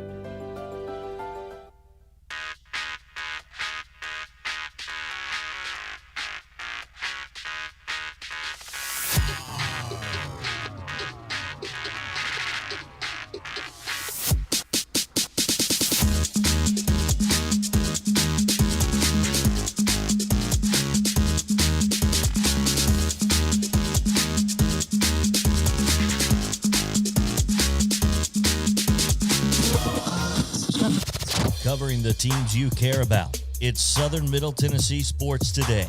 Once again, live from the Lee Company studio with the Hall of Famer Mo Patton, here's Chris Yow. Welcome back in. Final segment of this Monday. Happy to have you guys with us, of course, on Southern Middle Tennessee Sports Today, presented by Mid-Tennessee Bone and Joint, coming to you from the Lee Company studio. WKOM 101.7 FM, WZYX 94.5, The Eagle.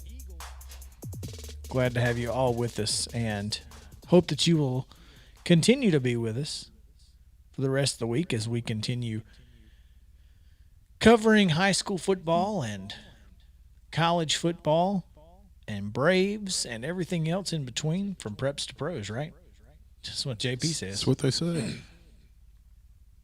And, it could be worse, but still ain't good. Oh, man. I'm really confused here, Mo, because I'm looking at this PFF college football, which, what is it, Pro Football Focus or something? I believe so. Whatever it is, that we always have an issue with these guys. It never fails. There's an issue with these guys. But PFF_college has slapped a breaking on a tweet that essentially says Clemson and Florida State have reached out to the SEC about joining the conference. Now, we said this last week because we've heard this before. We've heard Ohio State, Michigan. We've heard Clemson, Florida State. We've heard all four of them together. Maybe it's breaking that they have reached out. Now, that's according to Mark Ryan, who is the assistant program director at ESPN Upstate. He's a Florida grad, does a show on 92.9 The Game, which I think is in Tuscaloosa, Atlanta. Close. Well, I think there is a 92.9 in the sports talk in Tuscaloosa, but I don't know if it's an ESPN property or not.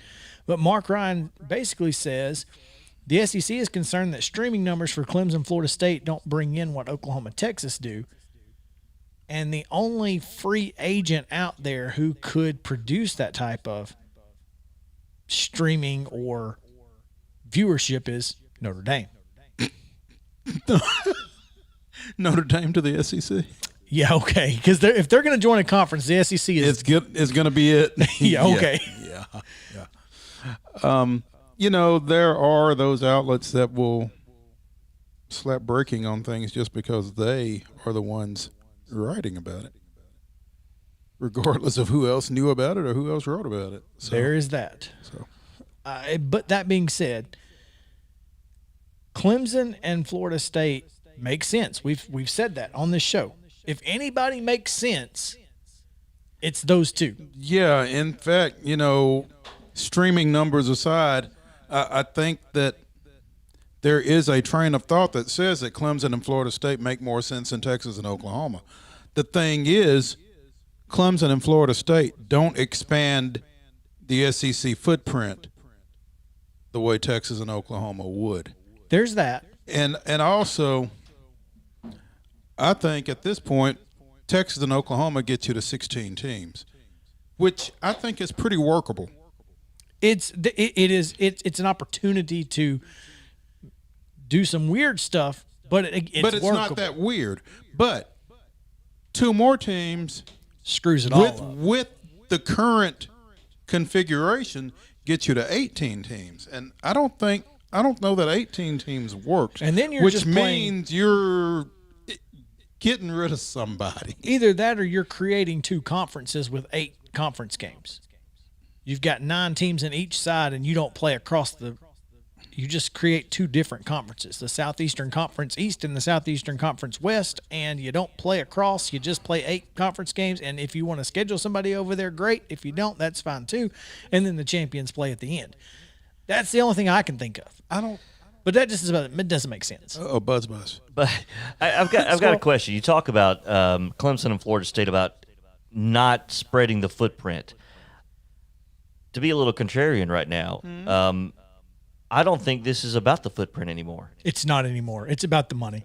I mean, that's an accurate statement, but I don't think that's what it's about right now. What is it about? Money and preparing yourself for when they get out of the NCAA and putting yourself in the most positive position, whatever that looks like, whether it's 16 or 18 or 20, whatever that may be. Greg Sankey is trying to become, for lack of a better term, the college football dictator. The czar of college football. Yep. And you know what? More power to him if he can get them. Oh, yeah. Basically, he's saying, look, you're in the ACC. The ACC network doesn't even exist. It's not a real thing. It's a part of something else, right? It's a part of ESPNU or whatever. The SEC network is the SEC network is a thing. Is a thing. And that's not just us being SEC snobs. It's a thing. It is what it is. The Now, Southeastern Conference makes more money than the NCAA as a whole. You're saying it's a thing because of how successful it is, or because of the actual makeup of the network? It's an actual thing. But it is tied to ESPN, just like the ACC. Right, but it has a channel. The Correct. Big Ten does too. ACC network has a channel. Does it? Yeah. Okay, I didn't know that. Just like the SEC network, yeah. Mm-hmm. The ACC Now, network is not like in a sports package. You can't just get It's that. not on as many platforms as the Right. SEC network because it's not as valuable, but it has its own channel. That's what I'm talking about. Just like the Pac-12. It's yeah. a real thing. I mean, the Big Ten network was the first one. Correct. And it was kind of Still is. Made some money. But again, the SEC network has catapulted the Southeastern Conference into another world when it comes to college athletics and the money that it brings in. I think, and I see what you're saying about Sankey and collecting all the toys. And I don't necessarily have an issue with it either. I guess I just wonder where it stops. Till they get the power, I guess. Honestly, I don't think it stops until until they're out of the NCAA. And those Power 5 schools leave with them. Yeah, I think that's the end game here. I think eventually what people are going to say is, okay, we got to stop the SEC. The rest of the Power 5 schools, we got to stop these guys. And the only way to stop them, Sankey says, is, well, join them and build a new league. Join us. Jump on. Yeah, if you can't beat us, join us. And you're not beating us right now because we have the two best college football programs in the country, and the two of the top 5 largest money making or operations, which Texas being number 1, Alabama being number 5 in money. And I say this a lot on this show, unfortunately, but it's going to be interesting to see where this goes. A little more on-field related. Miles Brennan? Yeah. Broke his left arm. Well, suffered a left arm injury that will require surgery, and according to Ed Orgeron, severe injury that will require surgery. Now, it's not his throwing arm. He's right-handed, because I just went back and looked at video to make sure, but it doesn't say. The Athletic is reporting he broke his arm. Yeah. Well, he suffered a severe injury that will require surgery. His timeline is yet to be determined. Miles has done everything we have asked of him this summer and was in the fight to be the starting quarterback at LSU. And my question at this point is, what is TJ Finley thinking? That's unfortunate. Because Finley saw a lot of time at quarterback for LSU as a true freshman last year, and apparently he wasn't in the fight. I guess he wasn't in the fight to be the starting quarterback. Yeah, so he transferred to Auburn, where he's behind Bo Nix, which is an issue in itself. Yeah. So, I mean, Brennan, a senior from Long Beach, Mississippi, started LSU's first 3 games last year, passing for 1,112 yards and 11 touchdowns before an injury against Missouri sidelined him for the remainder of the season. That's what opened it up for Finley and later on for Brad Johnson's kid, I think. Oh, yeah. I remember him playing. Yeah, so. Yeah, it's going to be tough for Coach O to get anything going without continuity at that quarterback position. I mean, it is what it is, and we've seen him struggle without a solid quarterback, and Sure. that's not on Coach O any more than it's on anybody else. I mean, it's unfortunate that he suffered injuries the last couple of years, but he's a guy that you got to hope you get back pretty soon if you are at Orgeron. You would think. Other college football news, we will be starting our SEC previews next week on the show. So each day we will have a guest in to talk a little about each and every SEC school. So make sure to start. Except Oklahoma and Texas. We've already talked about Oklahoma and Texas. That's right. So we will talk each of the 14 SEC schools individually through the next couple of weeks as we get ready for college football. Still got to figure out if I can get down to Montgomery on September 1st. I know it's a Wednesday, so we might have to take a trip. And it's okay. My grandmother lives there. She's got 5 extra bedrooms. We can stay there. I'm just saying. Home cooking. And yeah, exactly. I'll bring my mom, and at 10:30 we can have hamburger That's what steaks. I was going to ask you. Will your grandmother fix hamburger steaks at 10:30 at night? Mashed potatoes, green beans, and gravy at 10:30. Yeah. Hey. I don't know. My mom did this weekend. Really? It's Nice. we'll talk about it later. It's crazy. Yeah. Only at my mother's house can you get a Cracker Barrel meat and 2 at 10:30 on a Saturday night while you're playing cards. Hey, his baby's coming home. So yep, the baby's baby.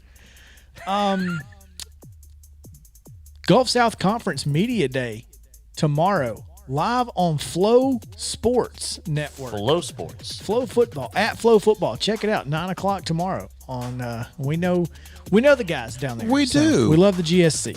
Yep. Conference Commissioner Matt Wilson, a Columbia native. There you go.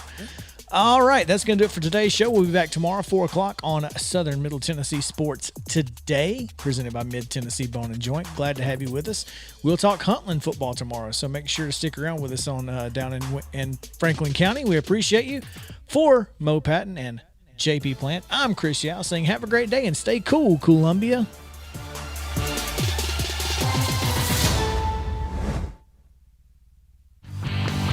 This is Eli Gold, and you're listening to 101.7 WKOM Columbia.